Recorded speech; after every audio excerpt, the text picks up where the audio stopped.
Argentina ইকুয়েডরের প্রথমার্ধ ছিল foul আর কার্ডে ভরপুর। প্রথমার্ধের ইনজুরি টাইমের শেষ অংশে গোল হজম করেছে আর্জেন্টিনা। সফল স্পট কিক থেকে ইকুয়েডরকে এগিয়ে নিয়েছেন ইনার ভ্যালেন্সিয়া। এই ভ্যালেন্সিয়াকে ফাউল করে সরাসরি লাল কার্ড দেখে ম্যাচের ৩১তম মিনিটে মাঠ ছাড়েন আর্জেন্টাইন ডিফেন্ডার নিকোলাস ওতামেন্ডি।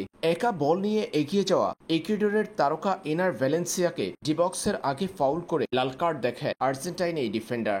ম্যাচের প্রথমার্ধের ৪৫ মিনিটে ইকুয়েডর করেছে ৮ ফাউল, আর্জেন্টিনা করেছে ৫টা ফাউল। এই সময়ের মধ্যে ৩ হলুদ কার্ড দেখেছে ইকুয়েডরের ৩ ফুটবলার। আর্জেন্টিনার ২ ফুটবলার দেখেছেন লাল কার্ড ও ১ হলুদ কার্ড। তবে ম্যাচের প্রথমার্ধের ইনজুরি টাইমে ডিবক্সের ভিতরে ফাউলে আর্জেন্টিনাকে ফেলেছে বিপদে। পরে সেটা ভিএআর দেখে লম্বা সময় পর্যবেক্ষণের পর পেনাল্টির বাঁশি বাজান রেফারি, আর সেই পেনাল্টি থেকে গোল করে দলকে এগিয়ে নেন ইনার ভ্যালেন্সিয়া।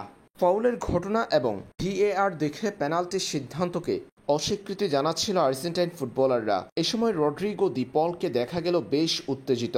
বারবার রেফারির সঙ্গে তর্ক করতে দেখা গেছে আর্জেন্টাইন মিডফিল্ডারকে।